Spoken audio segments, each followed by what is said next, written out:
So this is these talks are put on by our anti-racism group at St. Peter's. We have an outward-facing group that is actually working with Pastor Andre, and then we have an inward-facing group which is bringing these speakers, hopefully someday in person.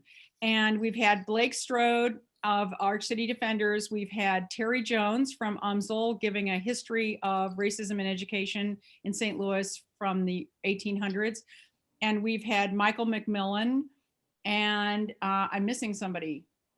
No, that's all I can think of anyway. So, and now today we have Pastor Andre, and I think maybe Charlie, you could, because since we don't still see Shug, maybe you should.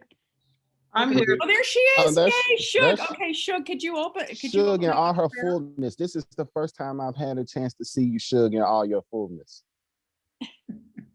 Yeah, well, I'm a lot sometimes. Katie, this is Jeff. I think Michael from the Urban League. Oh, Michael, yes, Michael McMillan from the Urban League. Thank you very much. And then I'm going to ask Charlie to just quickly go over the little there's some technical stuff which he mentioned before, but before most of the people got on. So Shug, if you'd open for us, that'd be great. And I'm going to get off of here. I'm going to mute myself.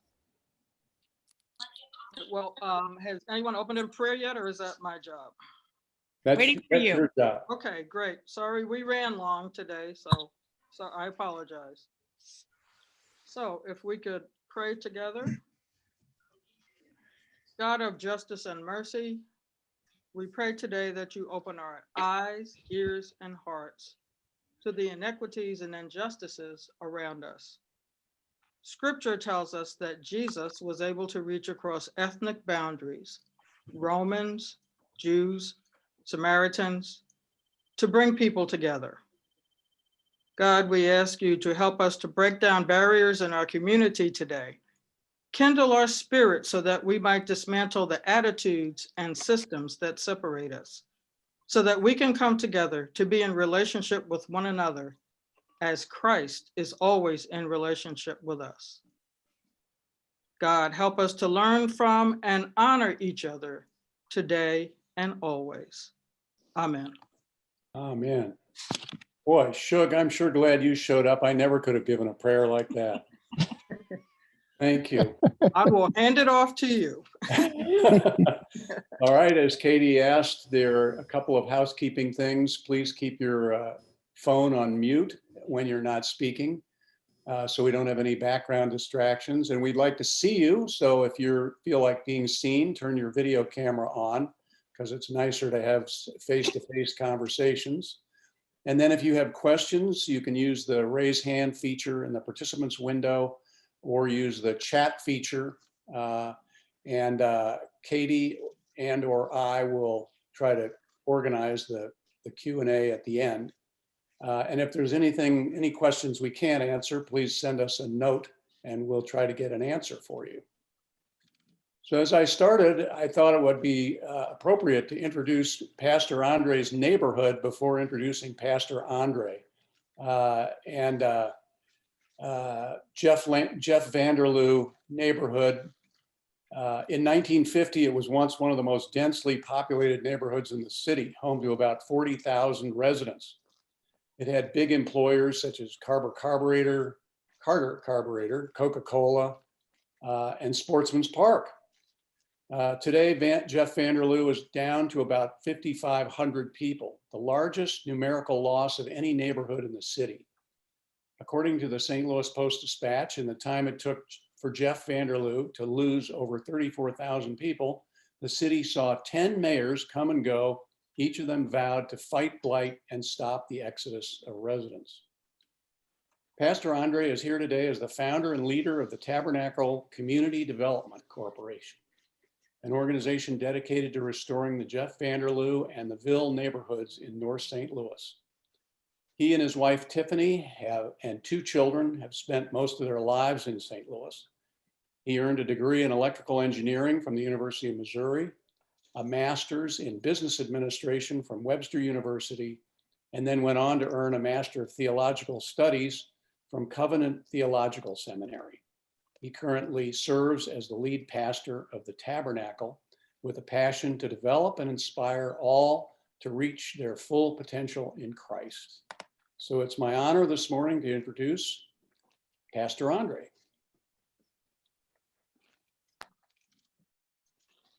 Awesome. Good morning to everybody. Charlie, thank you for that warm welcome. You really make me sound good, which sets me up here kind of bad first thing Sunday morning. Um, so we're gonna pray. I should ask Suge to pray that I live up to that expectation. But seriously, it's a blessing for me to be here with you this morning. And my hope this morning is to kind of share what we do and give the why behind it. And the why does get into some of the systemic racism barriers and issues and concerns. I plan to touch a little bit, highlight a little bit. Some of you have seen this, some of you may have not. I had an opportunity to write an article for an organization called Urban Champions. And I wrote an article called Transformation in Forgotten Spaces, because I really feel like that's what we are in Jeff Vanderloo. As Charlie gave you those stats, in addition to that, losing the largest amount of population, we also are the second largest ward in the city. The only ward that's bigger than us is Ward 4, which is right next door to us. So when you put those two together, it creates a very challenging environment and a lot of challenging dynamics. And so with that said, let me get into this. So Charlie hit a couple of highlights on context. Let me give you a couple more. Sportsman Park, of course, where the Cardinals used to play, but you also have right behind Beaumont High School is where the St. Louis Browns used to play. A lot of people don't know both major league teams played in Jeff Vanderloo. In addition to that, the zoo was first in our park, Fairground Park. So if you come to Grand and Natural Bridge, you see this brick exterior, and many people think, oh, what in the world is that? Well, it was the intro. It's also where the World's Fair first took place, was on those grounds. So we have a lot of rich history. You've had people like Tina Turner and Chuck Berry and Arthur Ashe who come from the area. And a lot of that history now has either been forgotten about or gotten lost with everything that has happened in the neighborhood. So let me just dig into this article, Forgotten Spaces. I really wanted to highlight, and I want to highlight today, that there are a couple of main things that really have led to disinvestment. One, when the area was mostly populated, it first was mostly populated by whites because Blacks could not live past Grand and Natural Bridge for the most part. If you were African American in the early 1900s, even up to about 1940, 50-ish, and you lived near Grand, that was a big deal because you weren't allowed to. Housing covenants wouldn't allow you to.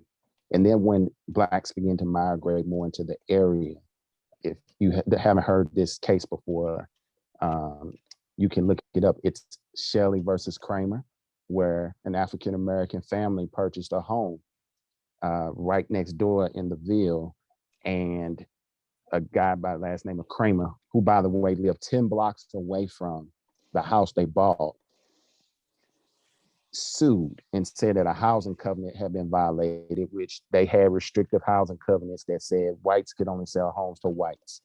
That was it. And it went all the way up through Missouri and then all the way up through the Supreme Court, and it was overturned. And so once it was overturned, more Blacks began to move into the neighborhood. You had doctors, lawyers, carpenters, brick masons. I can show and talk about homes where on one block of Palm, for example, the 3700 block, there were homes built by tradesmen who used the border system, meaning one was a bricklayer, one was an electrician, one was a carpenter, and they, rather than trade money, they traded their skills. Excuse me. And in trading their skills, they build homes, beautiful homes. And they populated the area. Families moved into the area. Here's one key thing I want to label though. Even with that happening, the park fairground was still segregated to 1966. My family, my grandmother, my dad's mom, my dad, and my aunts and uncle bought a house near Grand and Natural Bridge in the Jeff Vanderloo area in the late 50s. When my dad was a child, he could not play in the park because it was segregated. He could not swim in the pool because it was segregated. It did not desegregate until he was 19 years old. So could you imagine living near a beautiful park with a beautiful pool and you could walk around it, but you couldn't walk in it?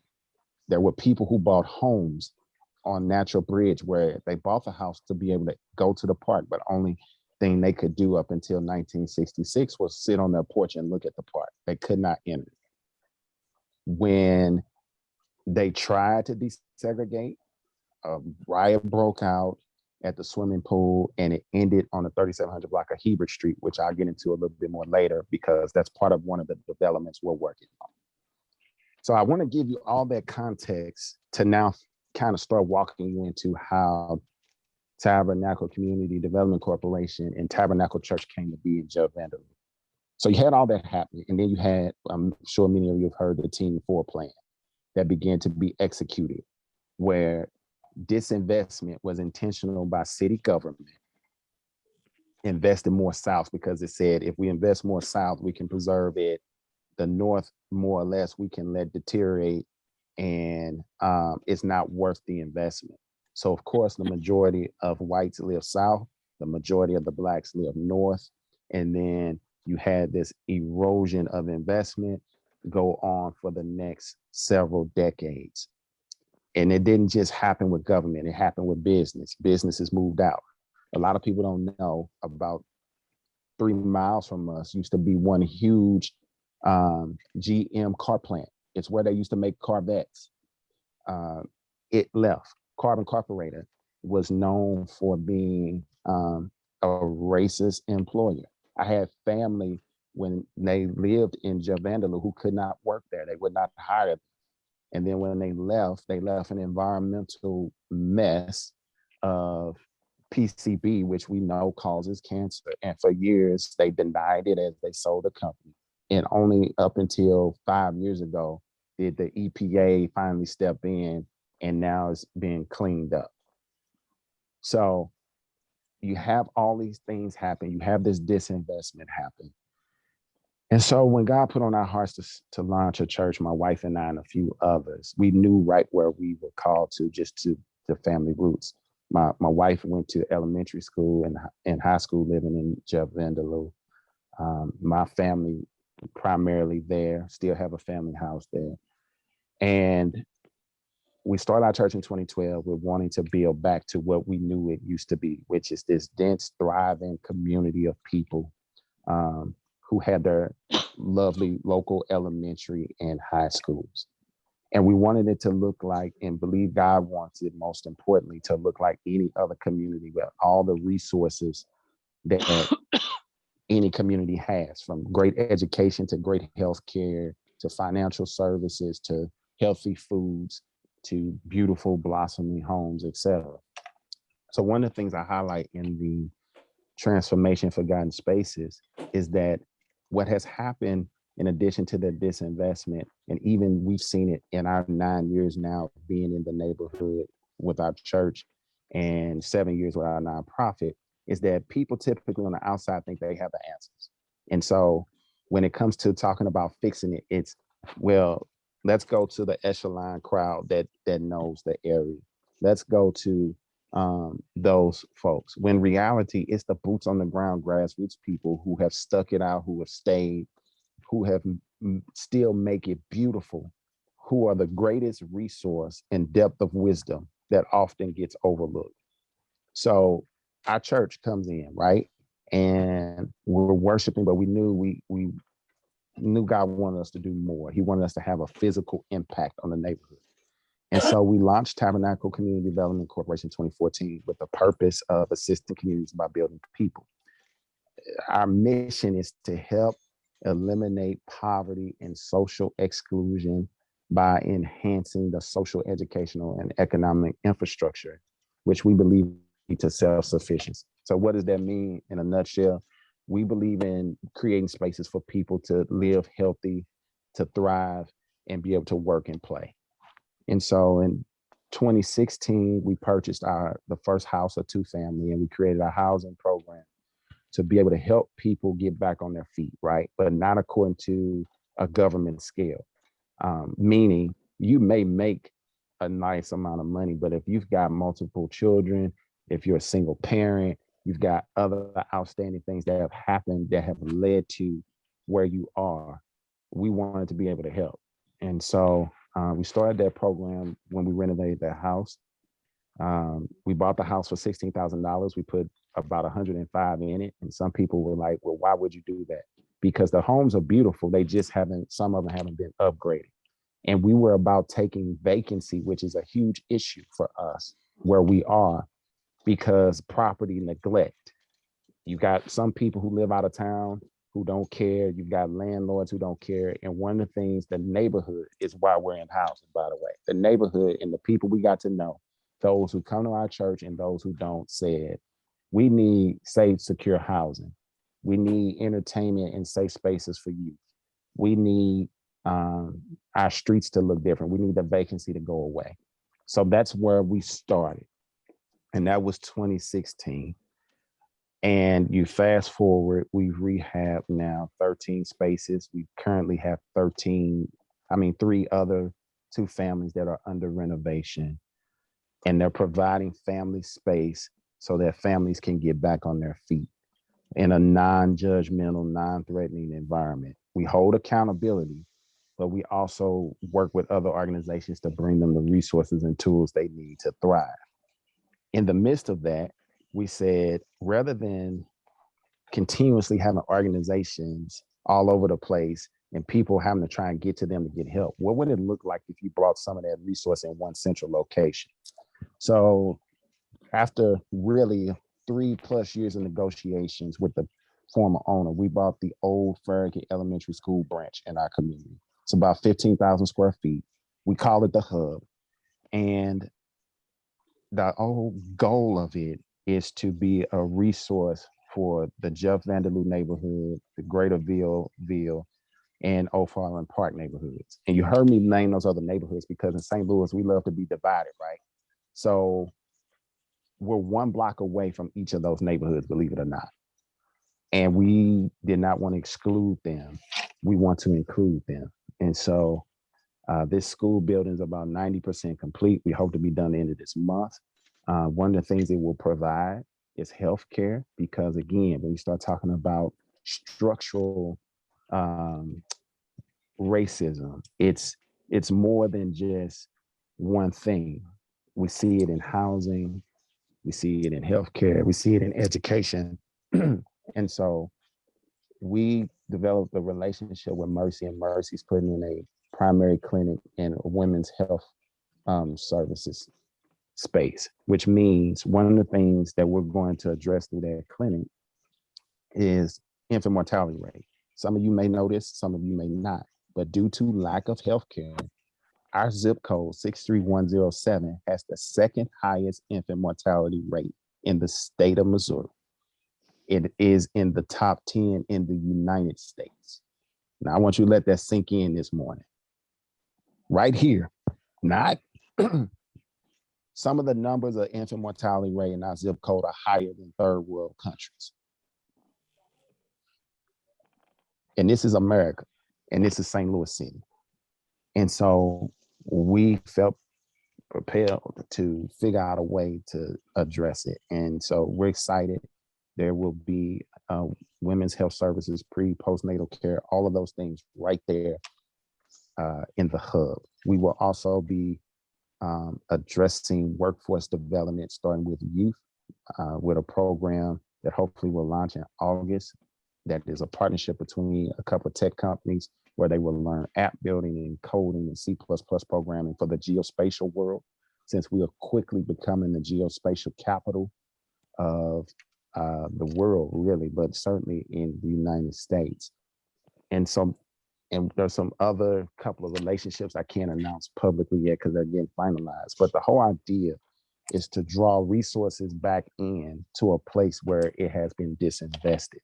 So one of the other things I talk about in this article, Transformation in Forgotten Spaces, is you see budding hope by different organizations who are coming together. City of Hope is one that helps with the homeless. You see other initiatives like We Power trying to build out the economic growth piece that has been missing. Because again, these are people who are boots on the ground who know it.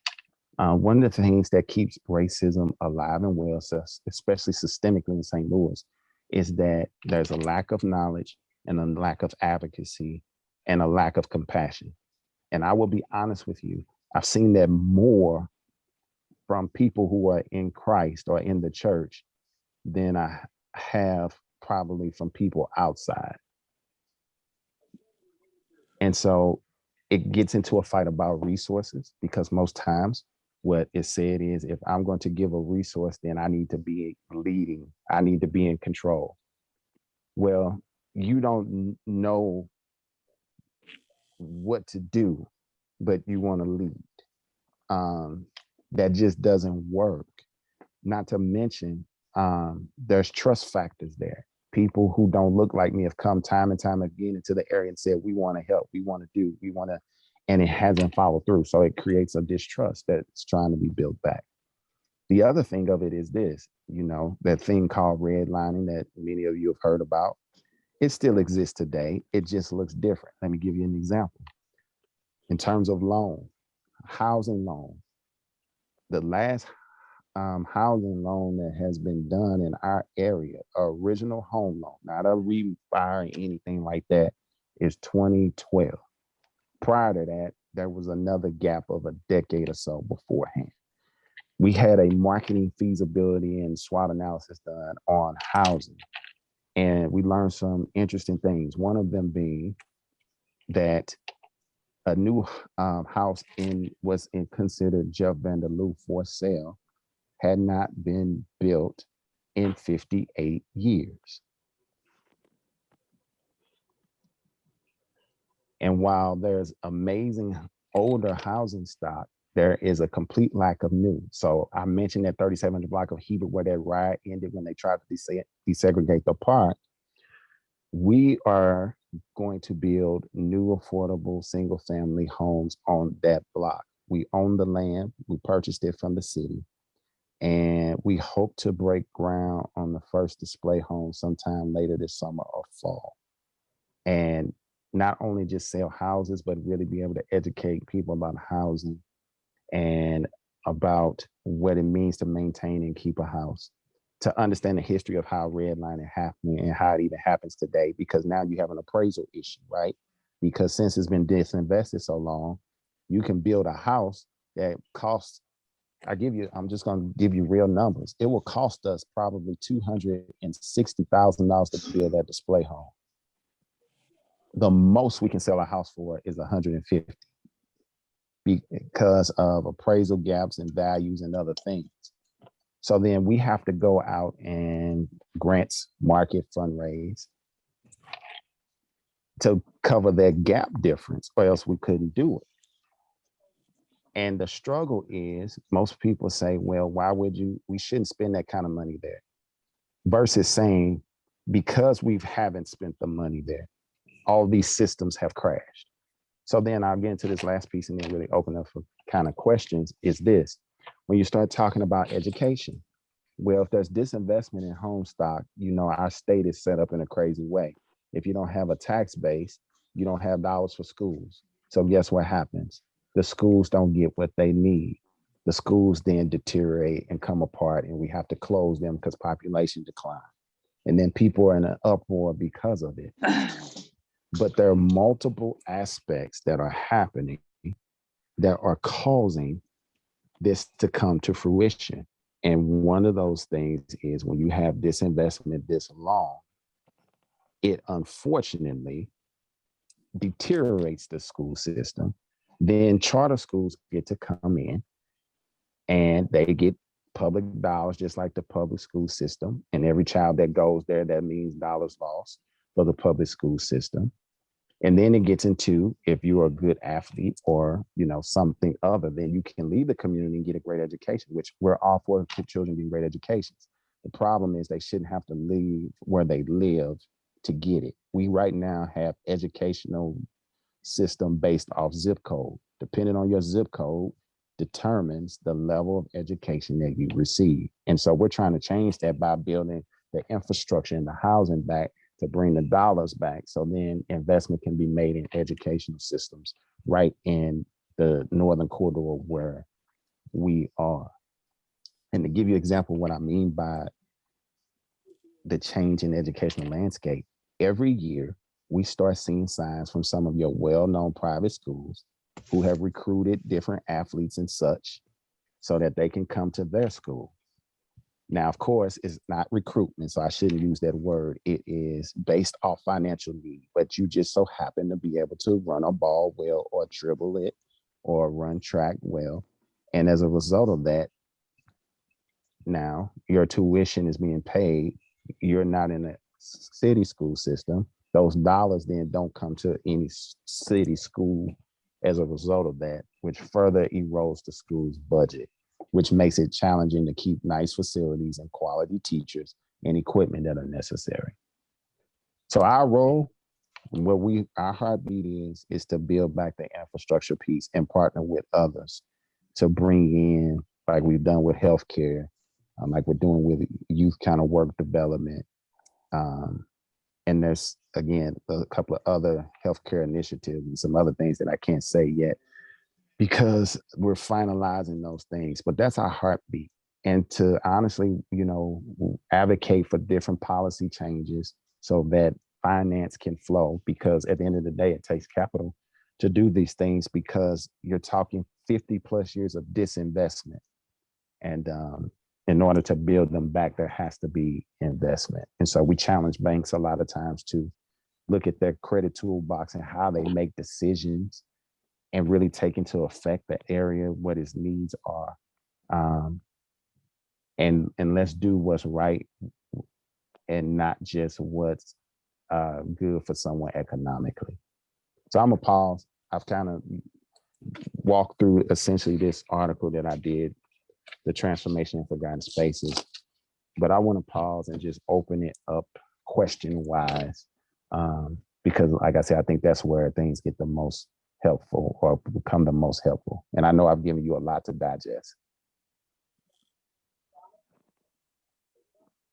Pastor Andre, thank you so much for all of that information. I have a question, which actually I would, if Linda McKay, would you ask your wonderful question that you wanted us to ask each and every speaker? I think it's just a really good place to start. Would you do that? Linda's in California visiting a grandchild or grandchildren. You might be challenging my brain right now.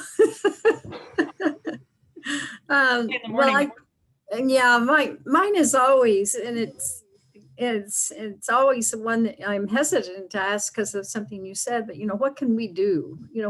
What can we do? What are some things we could do to make it different? Because that's where I am as a person. And that doesn't mean there's something I can, but if there is, that would be important to me to know, what is it people can do to make it different as individuals? Sure.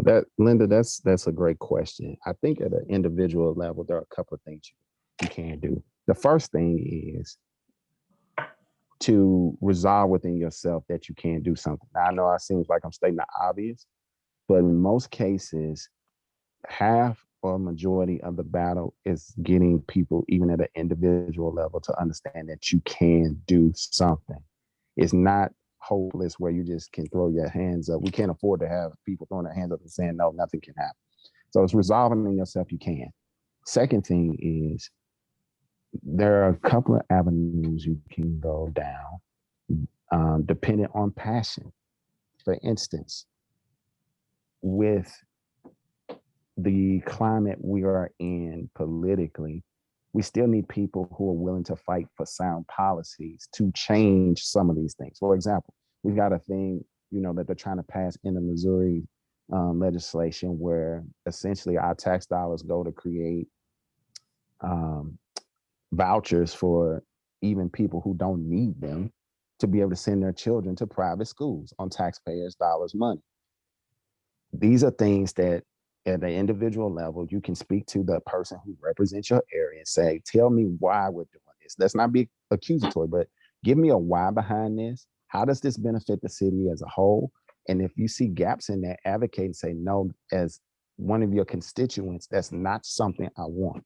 Doesn't mean you have to become an activist and start marching, although if that's your passion, go for it. But it does mean you can use your voice and your influence. Right now, I'll be very blunt. What happens is most times it's hard to change policy that affects areas like ours because the people advocating mainly look like me. We need people who look like you, a whole lot that look like you advocating, because unfortunately, there are some who will not listen to my voice, but they will listen to yours. And if they know that you would pull your vote away or pull your support away, they'll listen. So you have advocacy, if you have financial means and capacity, pick an initiative that you're passionate about and support it financially. It's good to volunteer. That's needed, and capital is needed. And there are many things out there. You prayerfully pray about what should I connect with, or if my church is connected to something and I'm in agreement with it, how can I give extra to that to make sure that it's getting to a place to uplift it. And then lastly, in the coffee rooms and in the private dinner tables, when certain conversations come up and people only have one view because of what they've seen on the news, when you know things like this, you can say, yeah, that's happening, but let me give you context of how we've gotten. Yes, a lot of crime happens or has happened in North City, but let's talk about how we got to this incubator where we are and what we're going to do or be willing to do to change that. And so I think those are just a few ways that every person on this Zoom can get involved in some kind of way. Thank you. Thanks. Thank you for all of that. Having those, just specific ways, trying to imagine how we can help is really helpful. I know Bobby Duffy has a question for you too.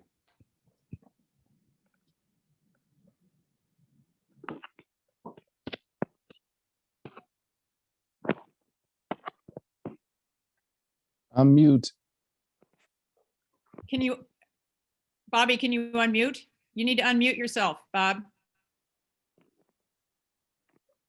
Bobby? There you go.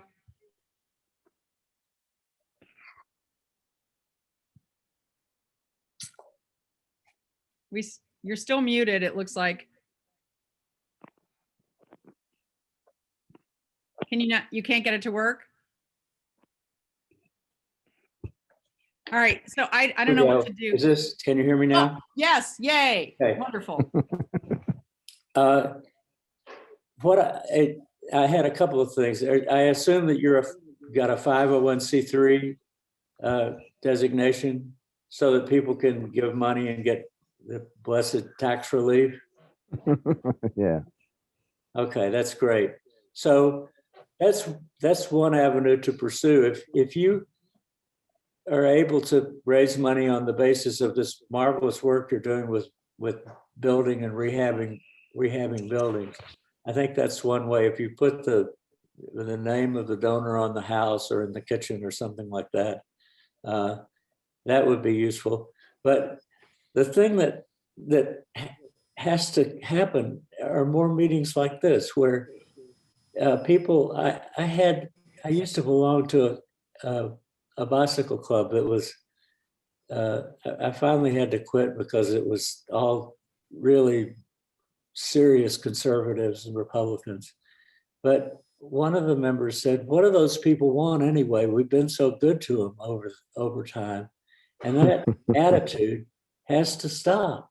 It's not a question of what we're, what crumbs we push off the table, or what little bit of money we have after we paid all of our bills and stuff.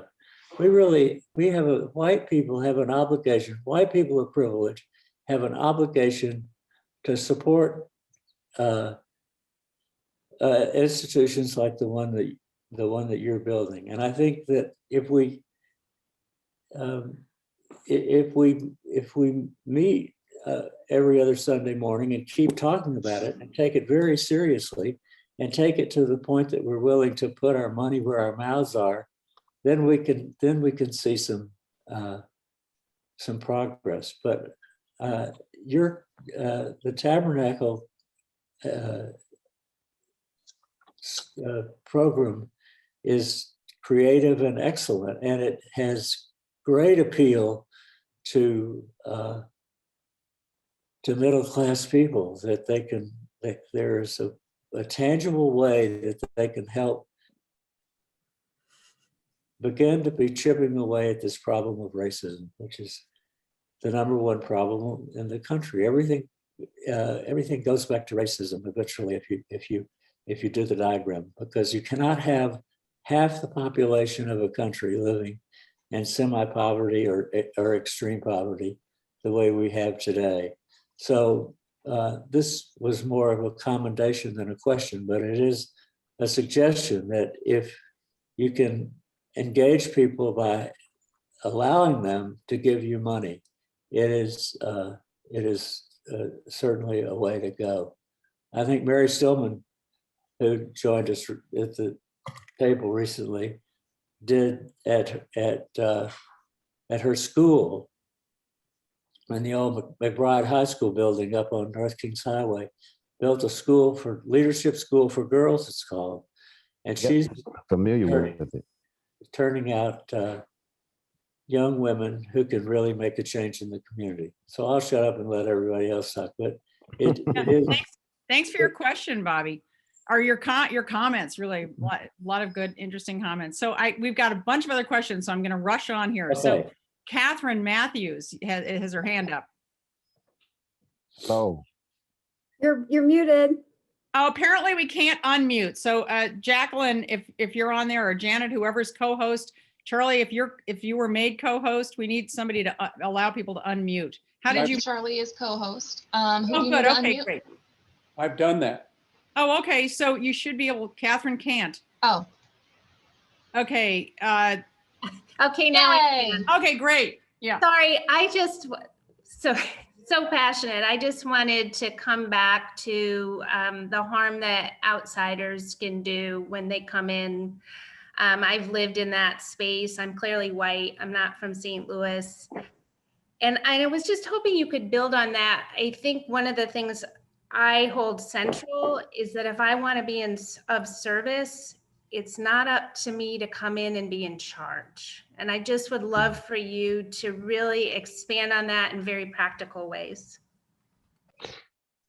that's great that you brought that up, Catherine. And here's how it looks, right? Because every context is different.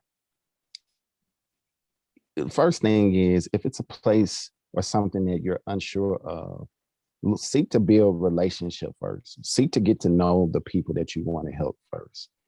And allow yourself to observe the skills they already have. What happens often when people come in and say, we've got the answers and you don't, they haven't taken time to observe the skill sets and the giftings of the people right where they're quote unquote trying to help.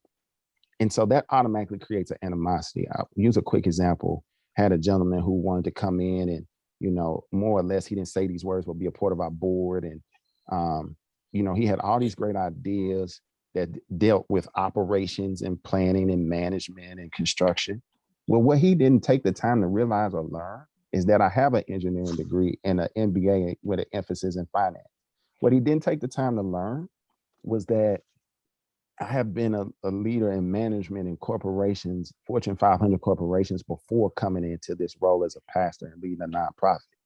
So when you say those things to me, it's as if you're saying I'm not capable of those skills or don't possess those skills. So assumptions kill relationship.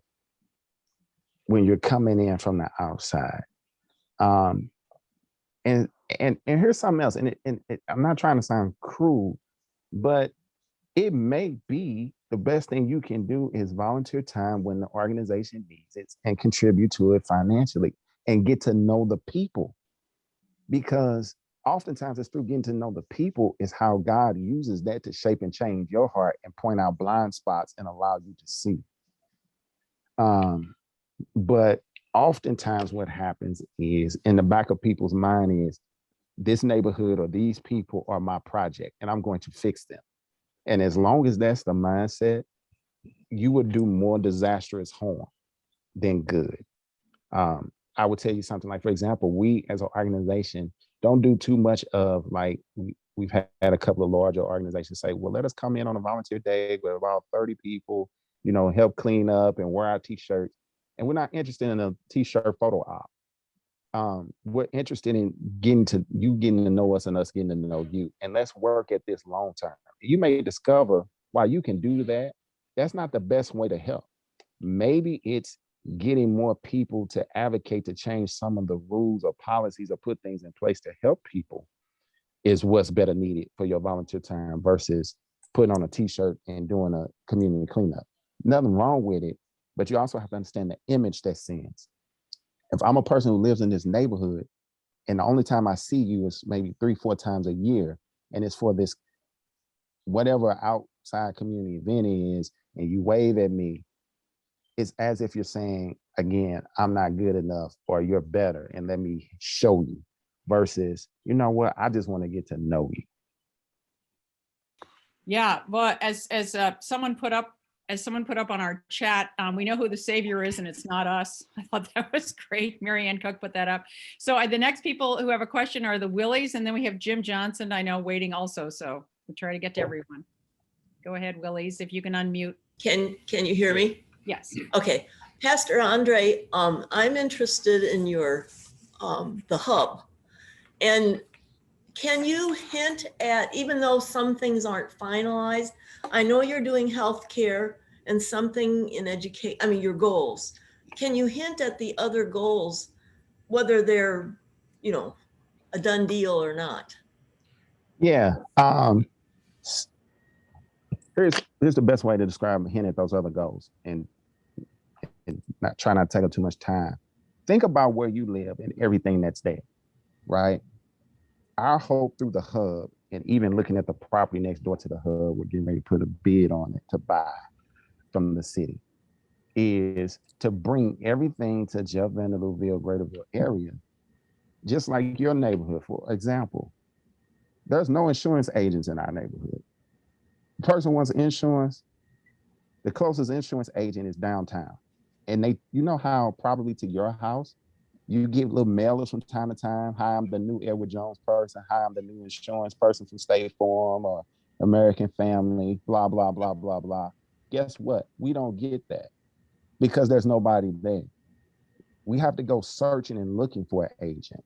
Give you an example, the hub, because it was vacant and in bad shape when we bought it. There were only 2 insurance companies in the country that would insure us. Okay, yeah. We went through tons and they said no. Yeah.